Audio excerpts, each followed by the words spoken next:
Welcome back, listeners. I'm Robin Black, and this is It's All About Healing podcast. Today, we have a special guest with us, a fellow poet as well, Miss Cleo Childs. And Miss Cleo is going to speak to us today about the art of healing and self-expressions. Cleo, how are you? I am great. I had 2 cups of coffee. I've now switched over to tea. And so I think I'm as caffeinated as I could be for this conversation, which means that it's going to be a good one. Good. So tell us a little bit about yourself.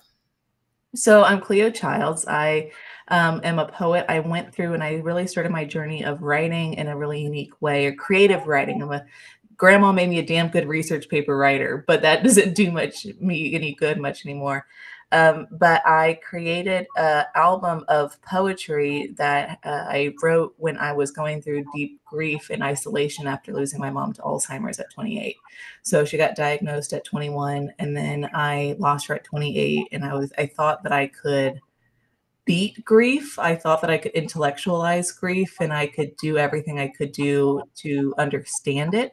But what I realized is I had to feel it. And by feeling it, I then had to be able to process it. And I used writing as a tool for processing. And I decided to, about 2.5 years later, to release it. I had no idea that I was good, but I came across a record producer in Nashville who was amazing, and he told me that I had a story worth telling and that he would produce it. So I got into a Nashville recording studio with amazing, amazing musicians, and we created an album that came out on May 15th, and I released it with the hope that by talking about grief and my grief journey and talking about the peace and acceptance, but also all the really hard parts along the way, that people going through grief or a really tough time might not feel so alone in the journeys that they are going through, and that maybe that could do a little bit of good in the world potentially. And so I've already been told that it's meaningful to some people. And so that means that it's a great success in my eyes. And I'm just happy to be able to share it with other people. And maybe it can mean more to other people too. I like that. So, and you said you were 28? Yeah, I lost her at 28. And so how did that affect you mentally trying to go all that? Like going through all of that, what kind of drove you to expressing yourself through writing? Well, I made the conscious decision to feel everything, Hmm. and everything suffered because of it. My relationship suffered, I suffered, my work suffered. And I needed a way to be able to get the feelings that were in me, which were incredibly strong, all feelings. And I want to say in grief, I realized that, there's joy in grief and happiness in grief. It's not just, one shade of gray. There's multiple shades of gray. There can be red or blues. It's really a unique experience that was very different from anything that I was ever told that grief would be like. But I had all these feelings, all these colors in me, and I, in the middle of the night, heard 2 lines about 2 a.m. in the morning, and I went downstairs and wrote them down, and it made me feel a little bit better in a way that nothing else had up to that point. So I just kept writing and writing what it was like to be in my body at any given moment. I was trying to explain and through words what it was like to be in my body. And then I used those writings when I was talking with friends and family, and they would say, the inevitable question of, how are you? Well, I Hmm. would go and I would say, well, this is the poem that I wrote, which is like what it's like to be in my body right now. And that became a way to connect and communicate what it was like to go through my grief journey with people who were asking me along the way. But I think that what led me to it is a need to express and a need to be able to understand all the emotions that were going on that I wasn't aware of or told that could happen in grief. Like, I was surprised that I felt joy and happiness in grief, and I wanted to write that down, right? And then but it really just made it feel better. I think, honestly, after those first 2 sentences, I was like, "This is the only thing that makes me feel better, so I'm gonna keep doing this." And the thing that made me feel better is trying to take all the feelings inside of me and put them outside of me. And that's just how I wrote for 6 months in isolation. I like that. So you did that for 6 months, and Mhm. then when did you, or like, what kind of clicked that just said, "Hey, I kind of want to share this with the world"? When I realized that it might be valuable to someone. I Mhm. had no clue that would be valuable to anyone other than me. And I had no clue that I was good, quite honestly, you Mhm. know. And then I picked up in December of last year, so 2023, I picked up and got inspired by songwriting. Mhm. And so I thought I would take my, be inspired by songwriting and take my shot at songwriting. And that's what led me to a mentorship session with Mhm. Jim Riley, my producer. And he, I just read him a few, and they were really rough, Mhm. songs. I'm using quotation marks here. But he said, "You're great, and I'll produce you." And I was going through and I was producing the second album that I have Mhm. recorded. And I was producing that. And then I have an amazing editor, Sheree. I found the most amazing editors. And what she kept saying, and I would read her on the side, kind of these poems I wrote about mom. And what she kept saying is, "Can I hear more about mom? Can I hear more about your mom?" And she said, "Those are the ones that, can you send those to me?" That she said that. She's like, "I want to share that with my mom." And I went, "Oh, wait a second. If I have only one record or one shot to produce something, I really think it should be about my journey of grief with mom, because that's the one that people are relating to. And it seems like there's a need for it. And I can be able to serve by sharing my own journey, making other people not feel alone." I was just in Nashville recording my second album, or recording a album. I might change up the order for another one that I just wrote, but a album. And I thought all the entire weekend, what is the purpose of art? And Mhm. I came to my conclusion that for me, the purpose of art, that as I understand it, is that by connecting to my humanity and my humanness and expressing it, then it can be able to be consumed by someone else, who then is able to connect to their humanity and their humanness and not feel so alone in the human experience. Yeah. And so that's what I hoped that my poetry could do. And that's what apparently people have said, that it means something to them and they connect to it. And that is just the most wonderful thing in the whole world to be able to hear, is that something that you did and you went through is now able to make someone else feel not alone and feel seen in their own human experience. I like that. And you said this started through a mentorship program? Well, I went to a mentorship session Oh, okay. with Jim Riley. Mhm. And I just gave him some ideas of poems that I wanted to write, or some stories. And he was like, "You're amazing. I'll produce you." And I was like, "What?" It Mhm. never occurred to me that no one would ever want to produce me. I Mhm. just wanted to get better. And then I was started to work on an album I just recorded. And my editor, Cherie, was like, "Can you tell me more about your mom?" Which was not what I was going to be on the album. But Mhm. I realized I had two albums, one that was about mom, and one that was about just kind of like psychological delving in the human experience, which is what another album I recorded is going to be about. But I was like, if I only have one to share, I think the one about mom is the one that I want to share. And so that is the album that I edited and got recorded. And that's the one that came out on May 15th. Okay. And that just came out on the 15th, May 15th of this year? Mm-hmm. Okay. And so do you sing with your poetry? Absolutely not. I can't Okay. sing with a flip. I would be subjecting people to like Guantanamo Bay torture if I did that. Uh-huh. Like, it is not good. I Mhm. cannot sing, but I can write. I'm a writer, not a singer. I have my both my feet firmly in one camp. Mhm. If anyone wants to record them or anything like that later down the line, who can actually, sing, that I'd be totally fine with that. Yeah. But it not me. That not be me. Mhm. She not me. So I So just, but it's over music though. So we have it like, we had jazz musicians come in, and so they recorded the musical bed of it, and mhm. then I spoke on top of it. And Okay. so it's a melding between kind of poetry and music. So it's a spoken word album, but I Mhm. am not singing to make sure that I am doing good in the world, not harm. I always try to do no harm. Me Mhm. singing on this album would do much harm. So I Mhm. decided best not. Let's leave those to other people that can, Yeah. who actually can carry a tune.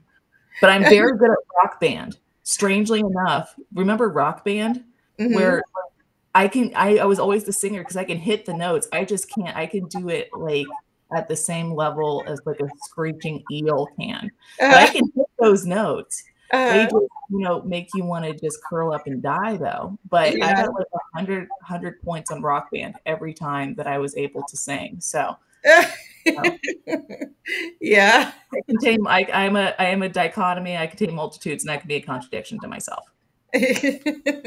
So is there, because I like how you connect poetry with music. I Mhm. do that myself. I love being able to connect those two. I think that holds a huge space in healing. Is there anything that myself and the listeners can listen to? Yeah, it's called the album is called Moving With. Hmm. You can find it. I put it on all the things, all of the platforms, because I really wanted to make it available to anyone who might be able to be helped by, or not even helped by, I can't, but feel seen and maybe connect to it. So Hmm. I didn't put it behind any paywalls. I did nothing. I just put it out. It's on YouTube, it's on Spotify, it's on Apple Music, it's on all of the things. Uh-huh. And so you can find it. I made it as easy as I could. It's on, if you go to cleochilds.com, so that's CleoChilds.com, there's two links to Spotify and YouTube Okay. that should take you right to the album that you can listen to. And are you still currently writing right now? I just read, it's funny that you mentioned that. I was really inspired. I won't say what it is because I'm keeping it in my back pocket, but I just wrote my third album over 5 days. Hmm. And I'm really excited about it. It might be my second album. I'm gonna go record it. I'm really excited about it. And I was gonna release one next year, and I think it might be this one. I might switch up the order of the way because I'm so excited about this album that I just wrote. But I had no idea that I had something else in me to say. But I realized I did, and now I'm getting it edited. And then I will be able to start the process of maybe going to Nashville and getting it recorded.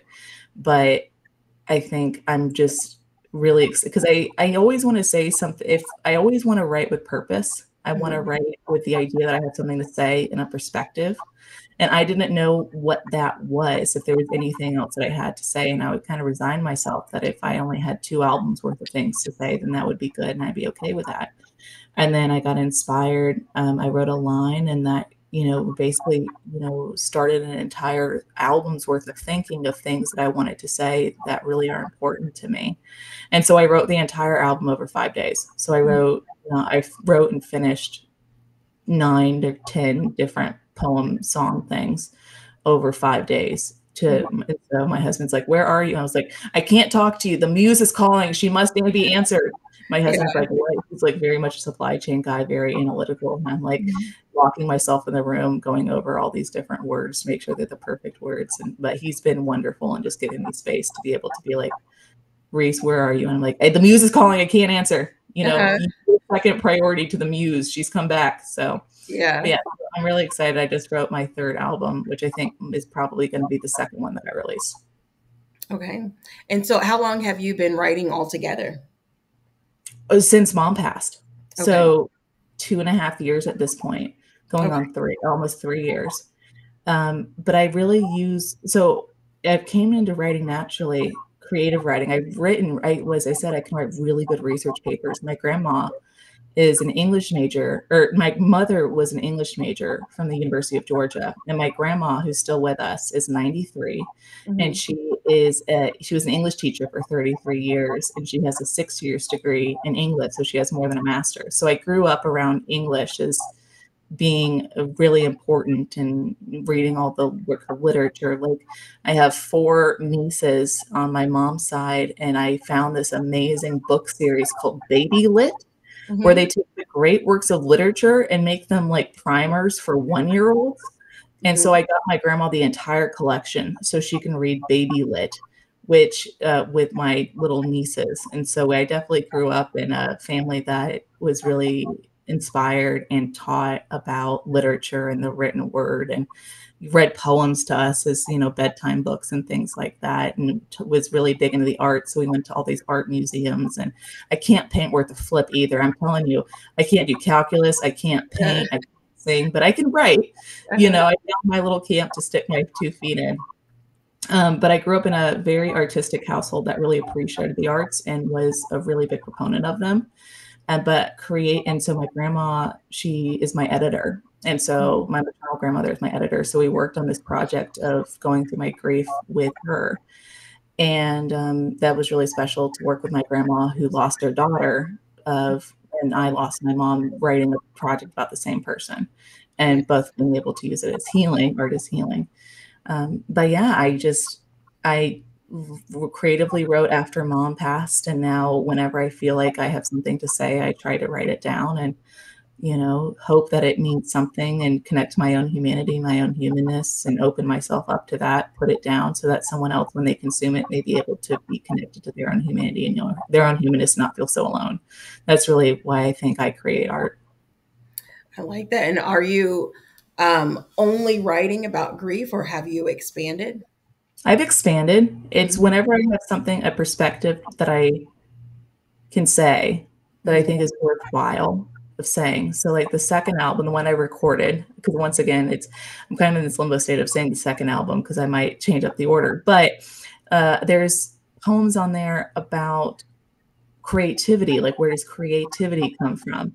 I call it the floating world. And so talking about the floating world, if you can go to the floating world and what that looks like, and being able to talk about self-doubt. There's a poem on there that I wrote about self-doubt. What does self-doubt look for me? And being able to also um, being able to be trapped kind of by the lessons of your past and the way that you have seen things before. But also, I've really enjoyed writing fictitious stories that I create about different characters who are not me, but they have some of my emotions, some of my humanity in them, and being able to explain and tell stories about different, particularly women who are going through situations and telling stories that we all know that these women go through. Yeah. But no one's really just told their story yet. And being able to tell stories so that maybe it can lead to some empathy and understanding. And then women who I know are in these situations can see themselves reflected in media and see themselves be seen and maybe feel not as alone in situations that I think are incredibly isolating and lonely. And so I have really enjoyed being able to write about that and write about things that I think, like I write about my perspective on life, and one of them that I've come to realize, and also, the finality of life. So I write about whenever I feel like I have a perspective and something to say, I write about it, but I try never to write noise. I always try to be able to come at it with I have something to say, and here's the way that I interpret it, and this is my one person's perspective, but maybe it can mean something to someone else, and maybe someone agrees with that perspective, or at least maybe it can open up their understanding to think about something differently and to provide empathy and understanding, particularly to people that find themselves in tough situations. Yeah. And to be able to reach others and be able to uplift others and impact Mhm. others' lives, that's, to me, that's what poetry is about, because you'll definitely be able to connect with others through the words that you're expressing. And what led you to It's All About Healing? It healed me first. Hmm. Writing healed me first. I always write for myself. I have to always write for myself. Hmm. Because if I start writing for other people, then I feel like that's a tricky trap, because then my determination on is it good is defined not by what I think, but by what others, Hmm. the perception of it. I have to always write for myself. And I always heal myself with my writing, or I better understand myself, or I'm able to empathize with people's situations that I write about. And so I have to always do it for me first. And then I invite other people to enjoy the work that I created. But I have to, in my head, separate the purpose of it. Because if I start writing for other people, then I now am being influenced in a way that I don't think is probably as pure as if I write for myself. And then also, I'm now putting myself in a position to be my self-esteem is coming from outside of myself rather than internally. And Hmm. I write not from a pure place of my internal humanness. I'm writing for what I imagine others are. And I think that by writing about my humanness, my human experience, connecting to my humanity, that's the only way I can really see it being able to connect to other people's, because it's pure in the intention rather than trying to placate outside forces that I'm just really putting my assumptions on. Hmm. And what led you to the It's All About Healing podcast? It's all about healing. Hmm. It's all about healing. Art is healing. Art healed me. I'm Mhm. still healing. Art Mhm. is healing. Art Mhm. is healing me. I think a creative expression is healing me. Being Mhm. able to hear about people other than you who are is healing, being able to broaden your own mindset. I think life is a journey of healing. Mhm. I just made that up, so let me think about what that means because Mhm. that came out of my brain, and I have to figure out what that means now.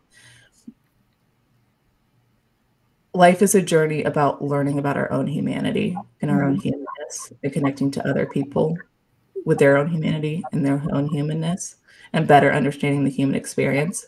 And the human experience can be messy, it can be hurtful, it Mhm. can be painful, it can be traumatic. Mhm. And I think in all of those things, there can be healing and there can be empathy and understanding and compassion. And it's when we go through really hard situations like grief or Mhm. traumatic situations, then we have to figure out, well, how can I heal from this if there is an opportunity to heal? And sometimes you can't.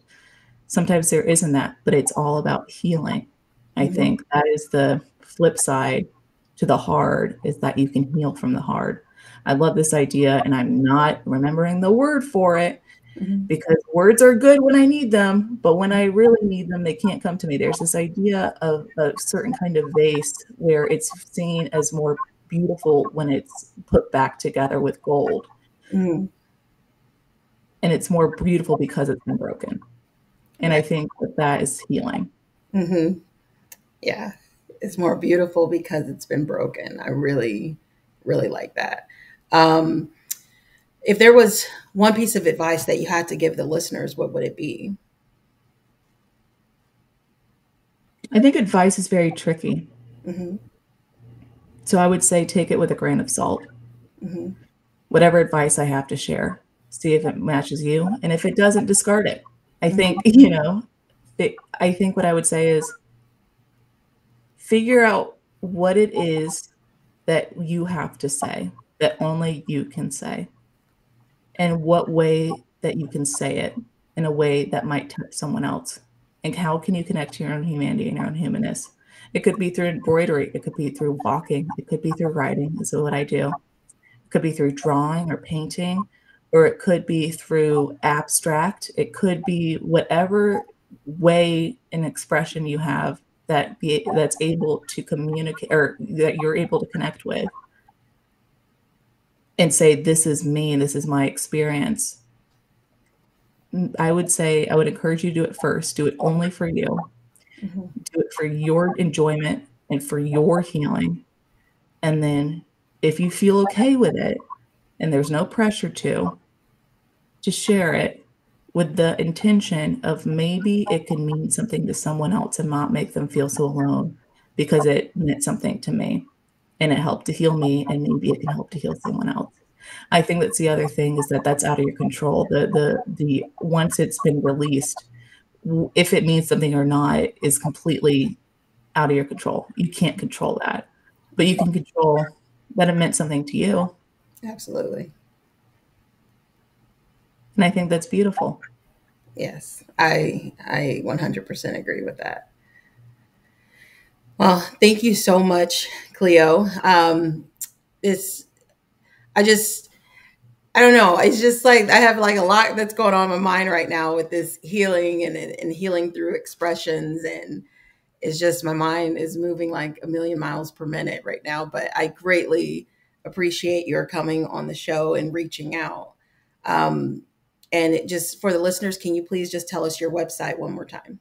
Sure, it's cleochilds.com. That's CleoChilds.com. Did I have to think about how to spell that even though I'm a writer? Absolutely. Uh-huh. Do I have to have a 95% confidence interval that I spelled my name correct? Absolutely. But it's cleochilds.com. You can spell it phonetically in case I messed it up. All right. Thank you so, so much. And again, I'm Robin Black, and this is It's All About Healing podcast.